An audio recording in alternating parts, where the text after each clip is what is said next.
అప్పుల బాధలు వెంటాడుతున్నాయా? అయితే 6 జేవిఆర్ వారి జాతిరత్నాలు ధరించండి. హలో అండి, అందరికీ నమస్కారం. నేను మీ కట్టా కార్తీక్. అమెరికా అధ్యక్షుడు డొనాల్డ్ ట్రంప్కి ఏమైంది? ఆయన మానసిక పరిస్థితి బాగలేదా? ఆయన ఏమన్నా అనారోగ్య సమస్యలతో బాధపడుతున్నారా? వయసురీత్యా వచ్చినటువంటి చాదస్తం ఏమన్నా ఆయన వెంటాడుతుందా? ఈ చర్చ ఇప్పుడు ప్రపంచవ్యాప్తంగా జరుగుతూ ఉంది. కారణం ఏంటంటే వరుసగా ఆయన ఇస్తున్నటువంటి స్టేట్మెంట్స్, తీసుకుంటున్నటువంటి నిర్ణయాలు. ప్రధానంగా లేటెస్ట్గా మీకు ఒక విషయం చెప్తాను. మోడీ గారితో ట్రంప్ ఫోన్లో మాట్లాడారు.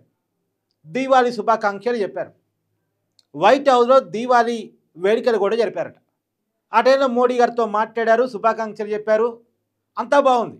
సహజంగా అమెరికా అధ్యక్షుడు, భారత ప్రధాని ఫోన్లో మాట్లాడుకున్న తర్వాత ఈ రెండు దేశాల మధ్య సంబంధాలు చర్చకు వస్తాయి. ఈ సంబంధాల గురించి చర్చించుకున్నాం. రెండు దేశాల మధ్య సంబంధాలు మెరుగుపడుతున్నాయి అని చెప్పేసి సహజంగా మన పిఎంఓ నుంచైనా లేదు వాళ్ళ వైట్ హౌస్ నుంచైనా అధికారిక ప్రకటనలు వస్తాయి. ఏ దేశ అధ్యక్షుడు ఇద్దరు మాట్లాడుకున్నా పిన్ టు పిన్ ఏమేమి మాట్లాడుకున్నారన్న విషయాన్ని ఎవరు చెప్పరు. రెండు దేశాలకు సంబంధించినటువంటి శాంతి భద్రతల ఇష్యూలు, భాగస్వామ్య ఒప్పంద విషయాలు, వ్యాపార భాగస్వామ్యం, ఇలాంటి విషయాల మీద చర్చించారు. ఈ రెండు దేశాల మధ్య సంబంధాలు మరింత మెరుగుపడాలని చెప్పేసి ఇద్దరు ఆకాంక్షించారు. ఇంతవరకే స్టేట్మెంట్ ఇస్తారు. ఏ దేశ అధ్యక్షులు ఇద్దరు మాట్లాడుకున్నా, భేటీ అయినా ఇలాంటి స్టేట్మెంట్సే వస్తాయి.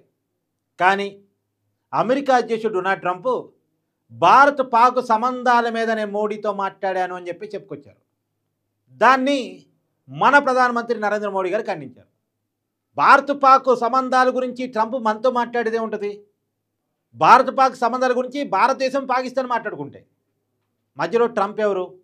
ఇప్పుడు ఇది కొత్త కాదు.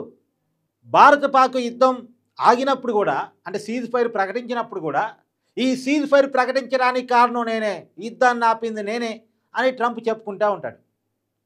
ఏమాపాడు ఆయన యుద్ధాన్ని? అసలు ఆయనకి ఏంటి సంబంధం? ఈ విషయాన్ని భారతదేశం పదే పదే అంతర్జాతీయ వేదికల మీద కూడా చెప్పింది. కానీ ఆయన మాత్రం తను చెప్పే మాట తను చెప్పుకుంటూ పోతాడు. ఎవరు ఏదన్నా అనుకొని, ఖండించుకొని, తిట్టుకొని, నవ్వుకొని, ఏదన్నా చేసుకొని తను చెప్పాలనుకున్న చెప్పుకుంటూ వెళ్ళిపోతాడు ట్రంప్. మనం అంతర్జాతీయ వేదికల మీద చెప్పాం.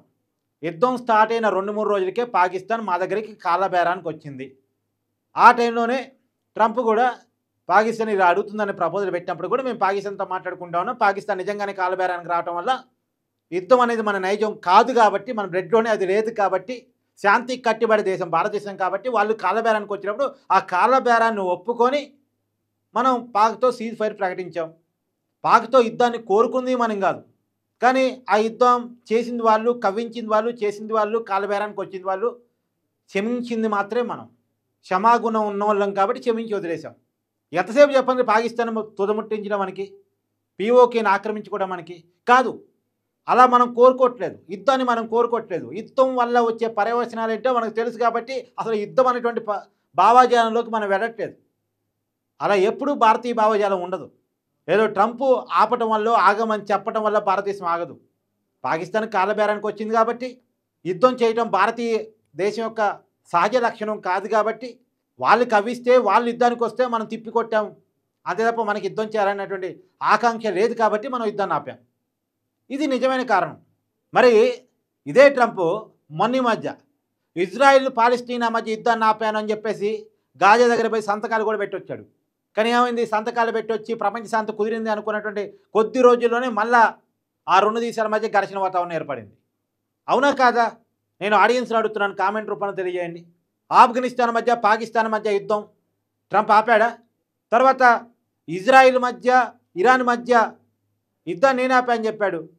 కానీ ఆ యుద్ధంలోకి అమెరికా ప్రవేశించింది. అణ్వాయుధాలు ఉన్నాయనే పేరుతోటి ఇరాక్లో దాడి చేశారు. అవునా కాదా? యుద్ధాన్ని ఆపానని చెప్పుకునేవాడు యుద్ధంలోకి ఎందుకు ప్రవేశిస్తాడు? యుద్ధం ఆగాలనే భావనున్నవాడు యుద్ధంలో లోపలికి ఎందుకు వెళ్తాడు? రష్యా ఉక్రెయిన్ యుద్ధాన్ని నేను ఆపానన్నాడు, ఆగిందా? ఇప్పటికీ రష్యా ఉక్రెయిన్ యుద్ధం కొనసాగుతూనే ఉంది. అంటే నైటు నిద్రపోతూ కలగంటాడు, ఇది నేను ఆపాను, ఇది నేను చేశాను, ఇది నా వల్ల జరిగింది అని కలగంటాడు. పొద్దున్న లేసి ఆ కళని చెప్తాడు, నేను రాత్రి పాకిస్తాన్కి భారత్కి యుద్ధాన్ని ఆపాను, నేను రాత్రి రష్యాకి ఉక్రెయిన్ యుద్ధాన్ని ఆపాను, నేను రాత్రి ఇరాన్కి ఇజ్రాయిల్కి యుద్ధం ఆపాను, నేను రాత్రి పాలస్తీనాకు ఇజ్రాయిల్కి యుద్ధం ఆపానని ఆయన కలలు కానీ పొద్దున్నే చెప్తా ఉంటాడు. ఎందుకు కాదు నోబెల్ శాంతి బహుమతి ట్రంప్కి రాంది? ప్రయత్నం తక్కువ, చెప్పుకునేది ఎక్కువ. ఇప్పుడు అమెరికా అధ్యక్షుడి స్థాయిలో ఉన్నప్పుడు కొన్ని హుందా మెయింటైన్ చేయాలి, అంతేగాని పిచ్చి పిచ్చి స్టేట్మెంట్స్, ఇష్టం వచ్చిన స్టేట్మెంట్స్ వచ్చి అవతల దేశాల వాళ్ళని ట్రంప్తో మాట్లాడాలంటే భయం వచ్చేటట్టు చేయకూడదు. ఆ మధ్యకాలంలో మన దేశ మీడియా కూడా కాదు, బయట దేశ media, I think German Japan media అనుకుంటా, I think subject to corruption ఒక వార్తా కథనాన్ని రాశారు. ఏమని? అమెరికా అధ్యక్షుడు మోడీతో మాట్లాడాలని 3 సార్లు కాల్ చేస్తే మోడీ మాట్లాడటాన్ని నిరాకరించారు. అమెరికా అధ్యక్షుడు భారతదేశ ప్రధానికి ఫోన్ చేస్తే భారతదేశ ప్రధాని అమెరికా అధ్యక్షుడితో మాట్లాడటాన్ని నిరాకరించాడు అని బయట దేశ మీడియా కథనం ఏదో రాసుకుని వచ్చింది. ఇది నిజమైతే అమెరికా అధ్యక్షుడికి ఎంత తలవంపు చెప్పండి.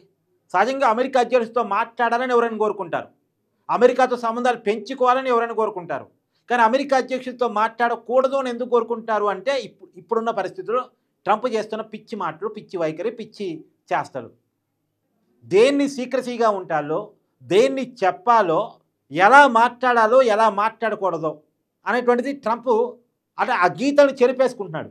దానివల్ల ట్రంప్ అంటే ఒక కామెడీగా మారిపోతున్నాడు. ఇప్పుడు ప్రపంచంలో ఈ చర్చ జరుగుతుంది, అసలు ట్రంప్కి ఏమైనా అయిందా, మానసిక స్థితి బాగానే ఉందా, అసలు ఆయన వయసుతో కూడిన చాదస్తం అని వచ్చిందా, లేదు చెడో మంచో, నెగిటివో పాజిటివో నేను వార్తల్లో ఉండాలి అంతే అని ట్రంప్ భావిస్తున్నారా? ఈ చర్చ ఇప్పుడు చాలా బలంగా నడుస్తూ ఉంది. మీ అభిప్రాయాన్ని కూడా కామెంట్ రూపంలో తెలియజేయండి. Thank you.